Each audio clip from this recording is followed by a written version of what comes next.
Hey guys, welcome to another episode of the Film Pundits. We are back to review episode 4 of The Strain. I am joined here by Eric Bratlian. It's me.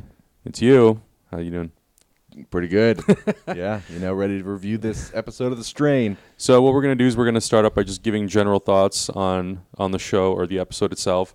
And then later on, we'll let you guys know when you'll be able to click on that Guardians poster, and it'll take you to the end of our review to just give final thoughts in case you want to avoid spoilers. Yeah. So let's hear your general thoughts on the episode, Eric. Yeah, I thought it was a pretty good episode. Some cool stuff happened, which is nice. I like it when cool stuff happens. A little bit of weird stuff happened. It's weird. It's always weird talking about the episode without going into any spoilers. Yeah. It's like, what can I say? It's like you got to be so vague. But overall, it was another good episode. We progressed in our story. The main characters found out some more stuff, discovered some things that allow everything to sort of just, it's a snowball rolling down a hill, and it's getting bigger. It's getting to the size where it's going to start doing some damage because some crazy stuff is happening, and it's unlocking some possibilities now, and people are finding out things, which is good. Hopefully, I hope that you guys have at least started watching this show if you're watching these reviews. So, but yeah, it's good. It's good. Watch it. It's fun. Yeah, I have to agree. I thought it was a really good episode. It was a little bit slower than last week's episode. Last week but I think last week was a good redemption from the week prior. Yeah. So maybe this might be kind of like a general flow where the episodes will kind of go up and down based on what the story is. But there still was some action stuff. We got to revisit some characters that we missed in the last episode. Some characters we didn't see, but we did discover a lot about a lot. Yeah, we did. It was good. I did like it. I like discovering a lot about a lot. Yes. Normally that's fun. All right, so I think that's really pretty much everything we can kind of say without spoiling too much. Yeah, I think that's probably about it. Yeah. So right now we're gonna go just into spoiler territory and go through the entire episode. So we're gonna talk if you about want this to sucker. avoid spoilers, Click it. you know what to do. Just this click on that, poster. and it'll take you to the end of the video. Just your final thoughts. Yep. So without further ado, Yeah. please All right. begin. So we open up right where we left off, which is nice. They've just smashed the pilot's head in with a fire extinguisher, and now we're seeing the aftermath of that. They're freaking out a little bit. Ephraim seems to be the only one with his head on straight. He realizes, okay, we're up against something crazy here. Whereas Samwise is over there, whose name I keep forgetting. Jim. Yeah. Jim's over there. He's going crazy. We're going to jail. We're going to get arrested. Call the police. Blah blah blah. Really, this is a monster. Okay, and then the girl's all like, "What's her name?" Nora. Nora is all, "Oh, it was self-defense. It's fine. Nobody's going to get in trouble." And it's just like, "Oh my, who is still thinking this at this point?" Nobody is thinking, "Oh, I just killed a human. It had a mouth in its mouth. It's not a human anymore. You're not going to jail." This is crazy. Yeah, and then after that scene, they finally decided to tear open the body, and they noticed That comes a little later, but yeah. Yeah, like some of the arteries are dried out, and the heart is like all the regular changed. All the regular organs are drying up, Yeah. and it's this tongue thing is making all its own organs, which, like, at this point you should realize, okay, like, something is definitely something's messed wrong, up. Yeah. and this is no longer a person, Right. Like, I don't see any way you're dried up, like, just these organs they're not coming back to life at any. They have a anytime mouth soon. inside of their mouth. Yeah. That should be enough Yeah. to like be like. Ephraim even says it's like a shell, sort of. It's Yeah. like it's no longer a person. It's just this mouth thing is living inside of that thing, which is pretty crazy. Yeah. But it was pretty cool to see them tear that open. But the only thing and they were talking about, let's call somebody, let's contact some people, show them this. Oh man, why don't they do that? Why don't they do that? Like, it doesn't make sense to me. Yeah. They're sitting there, they're like, I got to cut this body open to show them why I killed it. No, you don't. It already has a mouth hanging out of its mouth. Yeah, okay, cut it open anyway. Do it. Do whatever you want to do. Have your evidence, at least, like, before you call somebody down. But call somebody down there. At least the CDC boss guy. Somebody. There's no point in keeping it to the three people in the room. Right. Like, this is... It's not. I don't think it's obviously something you don't make public, but yeah, they should definitely tell someone. Yeah, don't go telling, like, the police. Be like, hey, everybody, come look at this. Yeah. No, you tell some high-up people, important people, and Right. then this stuff needs to get taken care of. Well, But especially with, like, I don't know. why is that something that you would not want to inform people of? Yeah. It's like when they need to go and actually start killing these people, it'd be completely justified. Like, I mean, unless some people want to quarantine them, but I mean, I think it'd be pretty easy to convince people we need to just kill these people. Yeah, and I mean, at this point, they still don't realize that all the dead people have come back to life and become this, but they should at least be smart enough to know that at least the 4 survivors are all going to be like this person. They should definitely know that by this point. Right. So, and the fact that they're not more concerned is a little concerning to me because I'm like, come on, these people are not stupid people, but they're making terrible decisions based on real life and what normal people would do. But, I mean, yeah, so that's a little aggravating, but still kind of cool to see. Really cool to see them cut open that body, look inside of it, and we find out, oh, there's no longer a penis because they all have cloacas now. Yeah. All right, so they got one hole to rule them all, essentially. Which, interesting, and, it's time management, apparently. Everything comes out the same thing. Yeah, it was actually pretty funny when when the pilot, what was it? Some kind of ammonia something, and Sean Astin's character Jim is just like, there's shit coming out of the shit. Yeah. It's just like everything's going all crazy. He's like losing his mind, and yeah. But when Ephraim pulls that mouth thing out of the body, holy crap. Yeah. That was really well done. It was crazy. It was nasty. As soon as that thing drops on the floor, you hear like fall. You're nope. Little cringeworthy. Yeah, it was pretty nasty. Yeah, but yeah, like the effects in that scene were done really well with having that body double and cutting it open. It was done really well. The only thing that I would imagine is that body probably wouldn't smell too good. Oh no. Oof. But I mean, at that point, you're not worrying about the smell. No. You're more concerned. I mean, they were all in there cringing at the smell and the sights. But I mean, I almost had a feeling that Jim was going to drop the phone inside of the body. That would have been kind of. Because I didn't know if they were while he's filming it. Yeah, while he's filming. So I didn't know if they were going to try to do something where like he drops the phone in the body, they try to go for it, and the body comes back to life, or what. I wasn't sure if like the pilot was going to come back to life. Or not. So it was a little cringy part, but yeah. Oh man. But so then, after that scene, I mean, we kind of talked about a couple different scenes there. Yeah. But then we cut to the creepy guy who's alive, talking to his wife. The wife is going to take the kids over to Ansel. Yeah, he's going to take the kids over to the sister's house, either her sister or his sister. I don't remember. Somebody's sister. And we see the dog sitting there barking at the door, and my immediate thought is, oh, this dog's gone. If she's not taking the dog with her, the dog's dog food. Yeah, I knew if she wasn't taking the dog with her, it was gone. Which, of course, later, when she comes home, that dog is dead behind the shed, and Ansel has locked himself in the shed. He's chained himself up in the shed. Just at the right distance on that chain to not be able to eat her when she walks in the door. Conveniently. Convenient. And also, do flashlights not exist in this universe? Because she walks into this shed without any flashlight. It's pitch black in there. She can't see anything in this back corner. If you hear these crazy noises, I'm grabbing a flashlight. I'm not even going in there. I'm running. I mean, I'd open the door, but I'd have a flashlight and I'd stay at the door. Yeah. Like, I'm not going in there, walking into pitch darkness with these weird noises. Like, come on, you're asking for trouble. It was a bit of a stereotypical scene from like a horror movie. You know, and she's walking to the shed, she finds the dog, and while she's walking to the shed, you know, it's silent. They have these like birds fly by frantically with like really loud sounds. I'm like, why do you have to do those? I hate jump scares. It's the worst. But and you know, the birds are completely irrelevant. They're just there to scare you, which I'm like, But and you see the husband, he tells the wife, you know, get out of here. Like run, run! Don't come back. Don't bring the kids back. And then she stands there for 20 minutes, just looking debating. At him. She's like, "What do I do?" I'm like, "Run like hell! Get out of here!" This does not look anything like your husband. He's got blood all over. He just murdered the dog. Exactly. Obviously, he ate the dog. Yeah, like okay, you're not going to be standing there. Yeah, and, come on. You know, in the scene prior to her going to the shed, you know, she's obviously a very religious woman. She's got her cross and everything. I'm like, lady, if you were, I don't care religious or not. You get the hell out of there. Yeah. So, you do. Yeah, it's a little ridiculous. Just a little bit. So then after that scene of her, it's after she leaves, but we catch up with or we should just talk about her whole scene while we're there. Okay. So then later, the neighbor comes over, and all of a sudden she's the type of person that just lets people get murdered. Like, all of a sudden, she's a bad person. Before this, it's like, oh, I'm a Christian, I love God, and I love my husband, and I feel so bad for him. Yeah. Oh, but this guy, screw him. Eat him. Really? Yeah.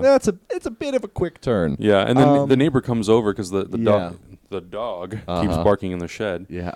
And I don't know. And he's like, you need to teach your dog a lesson. She's like, maybe I'm too soft, or maybe you should teach him a lesson. And he starts like taking his belt off. I'm like, yeah. What dog owner would do that? That got really weird. Yeah, like that guy, like, I don't know. To me, that was just like, it's like, what are you going to do to this dog? Yeah. Why are you taking your belt off? Yeah. I'm like, even though I'm like, yeah, there was no dog in there. She knew that, but yeah, that's really. But also, like, even though her actions felt a little weird, his actions, who is that big of a dick? Yeah. That was over the top jerk. I'm going to call the police because your dog is barking. Oh, and all the news people out front, which obviously is your fault. I'm blaming you for that, and the dog, and this, and that. And it's like, really, come on, man.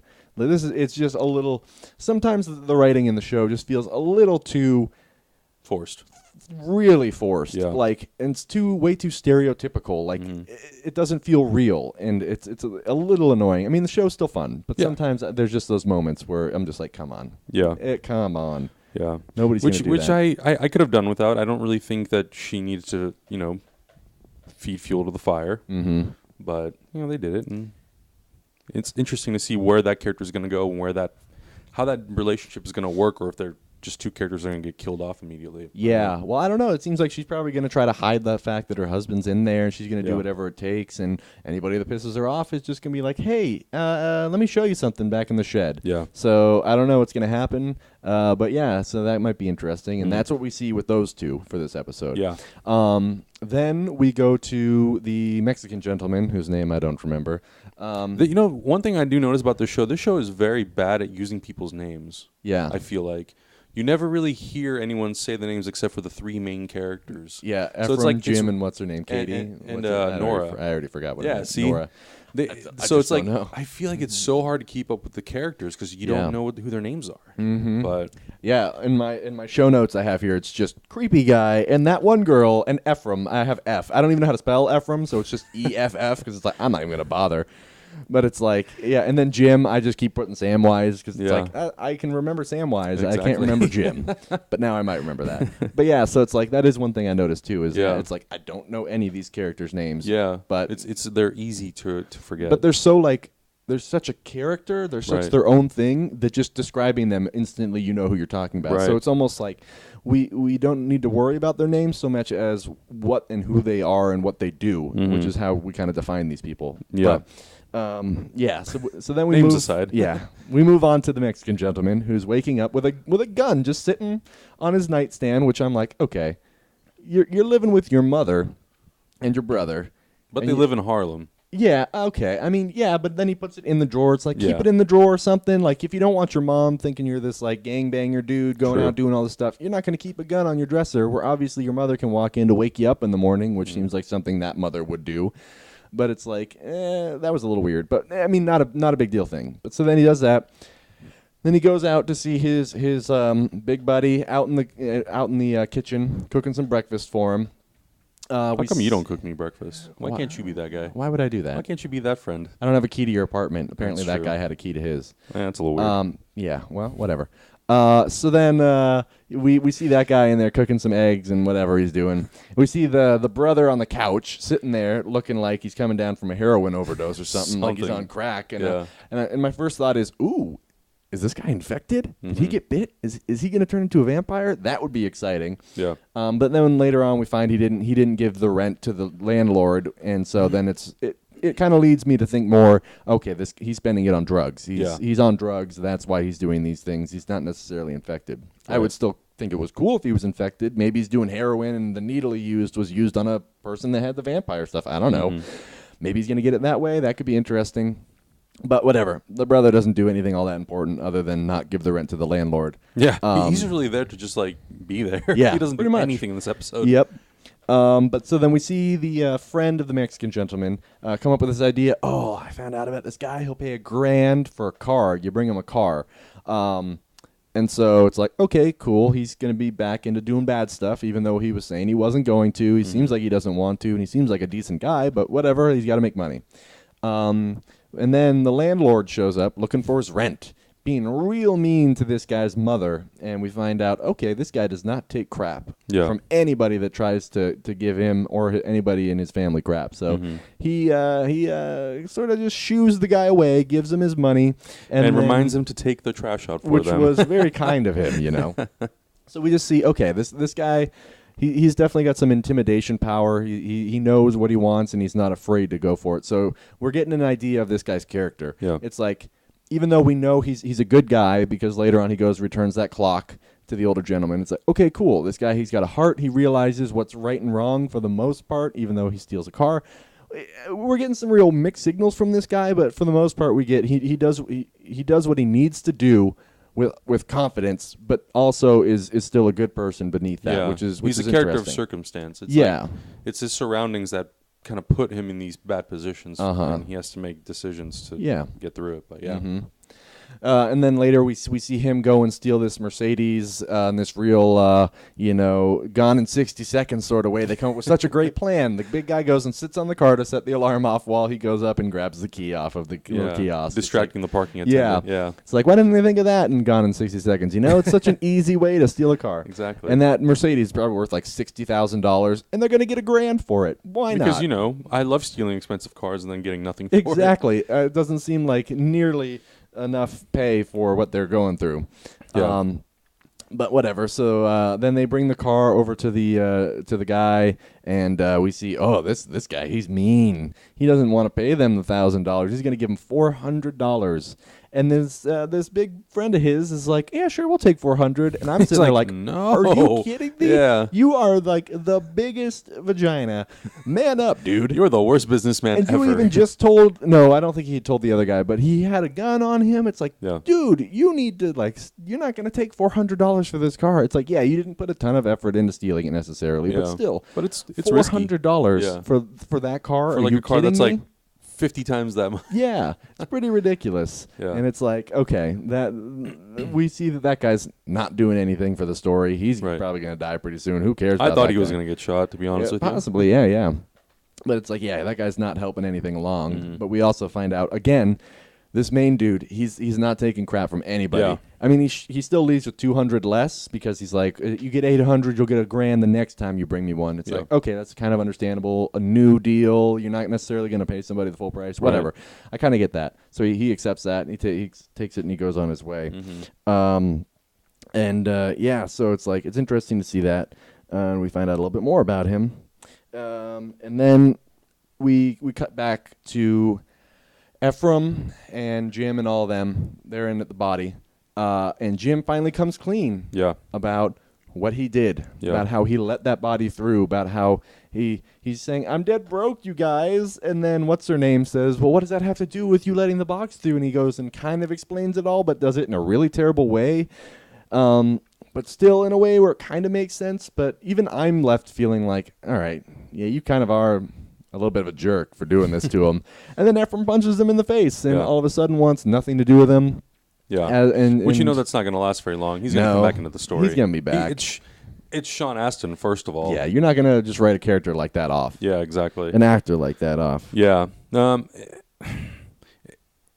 His story, I'm still always torn by it because when I'm sitting there watching it, I'm thinking, if I was in that position and I was having financial hardship and my wife was dying from cancer, would I do something similar? I mean, it's a little bit more extreme in the show, obviously, but yeah, it's tough. Like I want to not root for him, but at the same time, I feel for him. Oh, I would totally do it, but I would just tell the people I'm working with, look, this is what I did, and these are the reasons I did it. Yeah, and I wouldn't just come clean. And I wouldn't save it up the whole time. Like, I don't know. It would be tricky, or if anything, I don't know. But I mean, I could see myself doing what he did. But I also think that Ephraim and what's-her-name, I think they did overreact a little.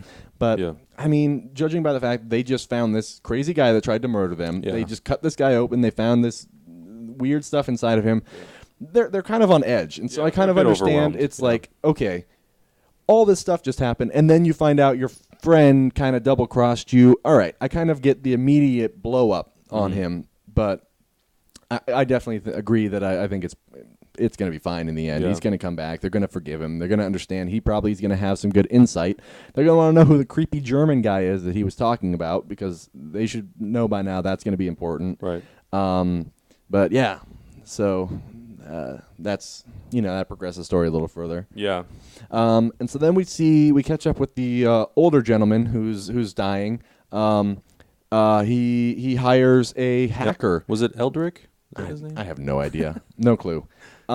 He's hiring this hacker girl for some reason, and at first I was like, okay, why would you want to take down phone lines and internet? I don't get this. But actually, as I was writing my show notes, I came up with the idea of, that's freaking brilliant, because this whole invasion of these vampires is about to go down, and you don't want this information getting out. So they need to cut all ties with the outside world so that nobody can come in and essentially stop their plans. Right. So when I think about it, it makes a lot of sense, and they're really thinking this stuff out. They're knowing they got to cut off that communication, which is cool. Yeah. And so that was a good move on their part. Him and the creepy German guy.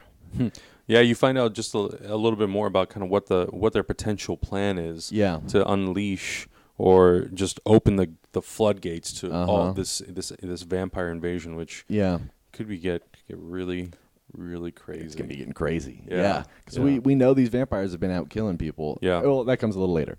But so then we cut back to the old guy again later.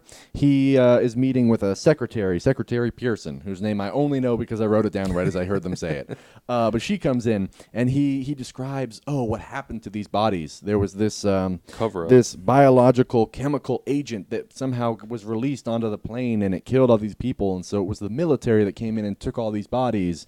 And then she feels bad about it, but he knows, okay, cool, I've got this lady on my side. She's with me, and she's going to roll with that story. So once again, in there, covering it up before anybody can figure it out, and he's got this story out there, which is smart. Mm-hmm. But, as he's sitting there talking to her, he faints and wakes up with his assistant there with him.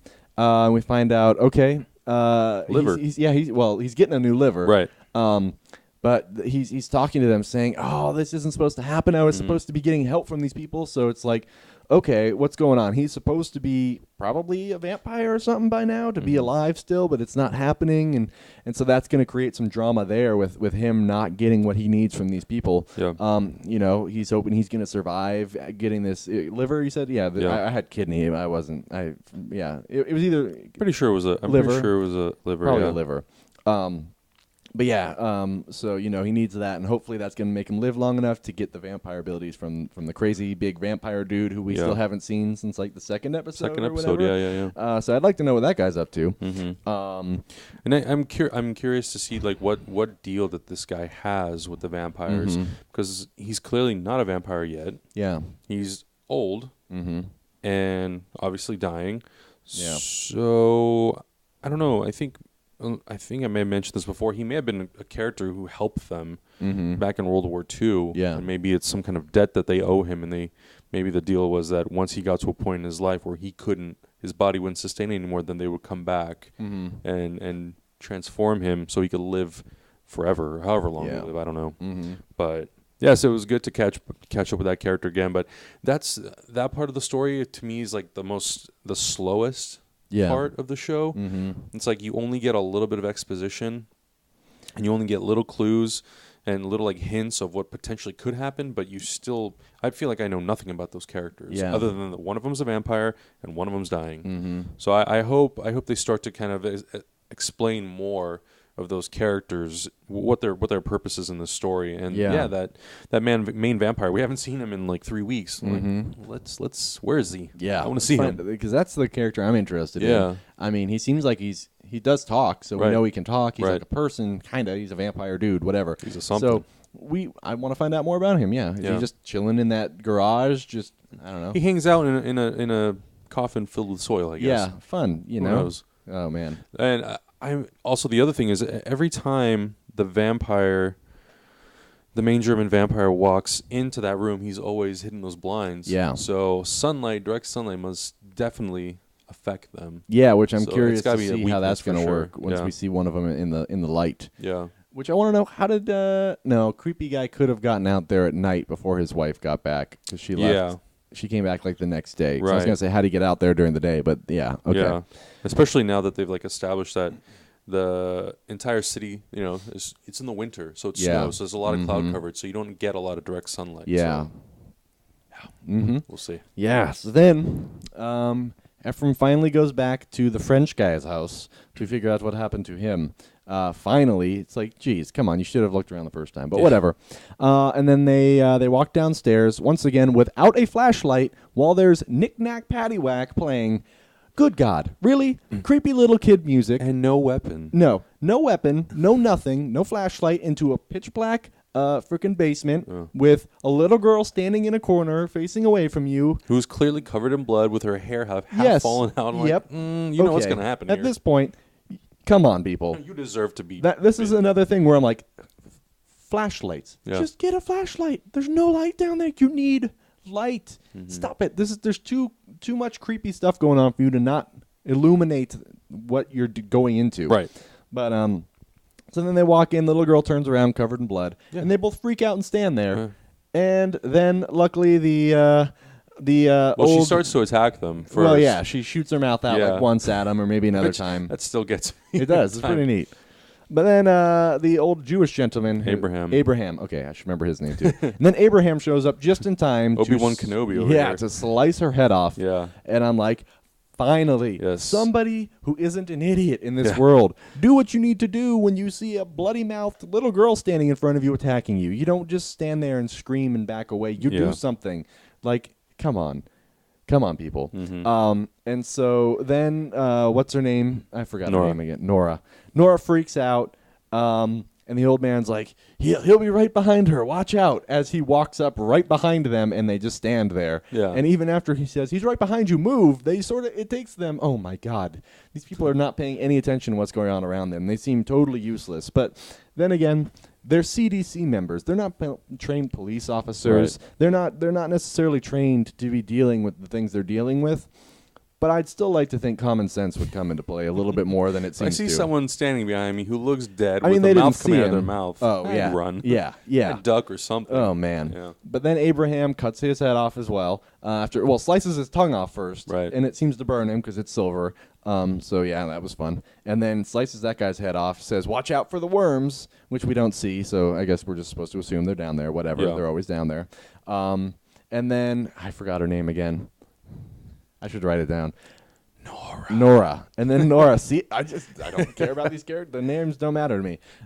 Maybe we don't have to deal with her anymore because she runs upstairs and she's in hysterics. Having a panic attack, pretty much. Yeah, freaking out. We don't kill people. We come up with solutions. Did you not just see that body earlier with all the organs dried up? Yeah. And she even said, I wrote this down because she said, the old man said to cut off the head and destroy the body. Shouldn't we be doing that? She said that right at the beginning of the episode. She knows that this needs to happen. And yet later when it happens, she freaks out. It's, why aren't you realizing that you just were okay with this like an hour ago, but all of a sudden it's not okay? That bugs me a little. It's like, come on. Yeah, make up your mind. Yeah, he already met with her or ran into her and told her exactly what needs to be done. Yep. And if you're not going to help me, then get out of my way because I'm going to take care of it myself. So, yeah, did she overreact? Again, yes, absolutely. Yes, she because did. it's already been known that that's what you need to do in order to help the problem. Yeah. So I don't think it should have been that big of a surprise. And, No. Ephraim was on board with it because now he knows what they're dealing with. And so he tells Abraham tells Ephraim to go in the car and get the gas because they're going to burn the bodies because that's what they need to do. And Nora is just not having it. She's out of there. Yeah, she's had enough. Yeah. She can't take it anymore. Yeah. Which, I mean, I kind of hope that Ephraim will actually will do stuff on his own and not immediately go and try to get her back. Yeah. Because, I don't know, to me she sort of is holding him back from being able to do things. Like, come on, man. Yeah. Like, she's just always there, like, complicating things where it's like, I feel like he could get a lot more done. I just want to see him and Abraham going after these guys. That's my dream team right there. Yeah. Those two going after these vampire things, and the exterminator. Yeah, he can join too because I like him. Yep. And, which we didn't get to see, unfortunately. No, we didn't get to catch up with him at all. But so that was how it ended. Is she walked away, and Abraham came up and just sort of talked to F about, I can see that you care about her, but she isn't really dealing with this. Right. So let's do what we need to do and burn these bodies. Yep. And that's it. Yeah. That's all we get. So I mean, some pretty cool stuff happened. Yeah.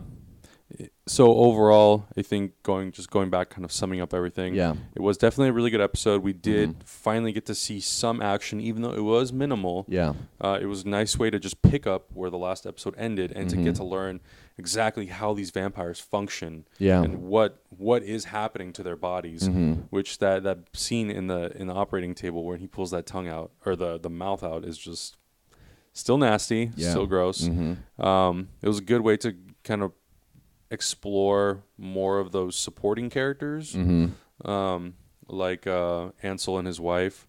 Yeah. So we'll see how much of a role they play into the show. But I really the thing that I think I want to see the most for the next episode, or hopefully in the next episode, is to just see the German vampires, like, more of their plan. Because we spend so much time with Ephraim, which is understandable. He is the main character. Yeah. But I want to see more of what those guys are doing. I feel like it would be nice to know, but I don't think we're ever going to really find out. I think that they want to keep the audience in the dark just as much as the main characters are in the dark. I mean, we already know more than they know. Right. But I think we're not going to find out a lot in any of these episodes. I think we're just going to keep getting little glimpses, which I'm okay with. You know, I like finding out piece by piece, but if that means we get a ton of character development on these other secondary characters that don't seem to matter that much, then I don't know if I want that really necessarily. But this is one of those episodes where it didn't really end on a cliffhanger so much. It was like one of those episodes that if you watched it just as a standalone episode, and you just kind of have an idea of what happened before, it's not a springboard to anything really. I didn't feel like there was anything that was a springboard, except for maybe just the relationships and how they're going to maybe be affected by all of this. They finally know exactly what these things are, though. Yeah. That's a big thing. Yeah. Going forward, they're no longer thinking, oh, these people are just sick and they're out of... Nope, they now know this is something totally different. And this is a creature, a monster, something that is out to get us. So I think that's a pretty big thing that matters for the future. Yeah, it's true. Yeah. All right, so give us just your final thoughts to wrap it up. Yeah, final thoughts on the episode were, this was a nice. It had some good stuff, some action in it again. Overall, it was a decent episode. I thought the previous one was maybe a little bit better because some cooler stuff happened that unlocked even the things that happened in this one. Yeah. But in this, we're still taking steps towards our main characters fully figuring out what's going on and really getting a grasp of what it's going to take to sort of fix and handle what's going on in this world. Yeah. And we get a little bit more glimpse of all these secondary characters. We get a better idea of what they're going through, what their personalities are. And so it's sort of just another building episode where we're building towards what's really going to be fun coming up in probably the next couple episodes. I'm assuming we're going to have another episode where some crazy, cool stuff happens, and I'm looking forward to that. Yeah. Yeah, no, I agree. I think it was a really good episode. I also agree that I think maybe last week's episode was a little bit better, where it had a little bit more action, but it was really cool to see the things that we got to see at the end of this episode. But it's thankfully, like, it's one of those shows that sometimes, even though there are some missteps in the writing and it doesn't really make sense, it's a pretty solid show. Like, it's pretty consistent where it doesn't go from being a good episode to a terrible episode to an okay episode to a good episode. It's pretty consistent with just being good. Yeah. And I think as long as you stay consistent and it remains good or pretty good, more like just being consistently good, I think is the best thing that they can do. So yeah, I think this was a good episode, and I look forward to see what happens next. Yeah, I'm looking forward to these next few episodes. Should be good. Yeah. So as a reminder, if you guys haven't watched the show yet, the show is on Sundays, 10 p.m. on FX. It's produced by Guillermo del Toro and Chuck Hogan, who also wrote the book. And there's also a graphic novel. But don't cheat and skip ahead. Follow the show. Yeah. And that's pretty much it. I think that wraps it up. So don't forget to subscribe to our channel, youtube.com/thefilmpundits. Like the Facebook page. Like How many the Facebook away are page. you? We are only 3 away from 300. And once we hit 300, we have a giveaway. Yep. One of these posters One of these posters. Someone's going to get a poster, and we might throw in a little something special. A little something extra. We have some extra goodies from Comic-Con that we may part ways with. That's fun. So facebook.com/thefilmpundits. Like the page. Share it with your friends, and let's get some dialogue going regarding this show and regarding all of our other videos. Just leave comments on our Facebook page, leave comments in the section below, and let us know what you thought about the episode. Please do. Yes. I want to know. Exactly. So until next time, guys, I'm Adam Hlavik. You can find me on all social media at Adam Hlavik. Eric, where can everyone find you? Everybody can find me on Twitter at Thanks for the View with a 4 in the middle. Perfect. Yep. And we'll see you guys next week for another episode. You sure will. See you later.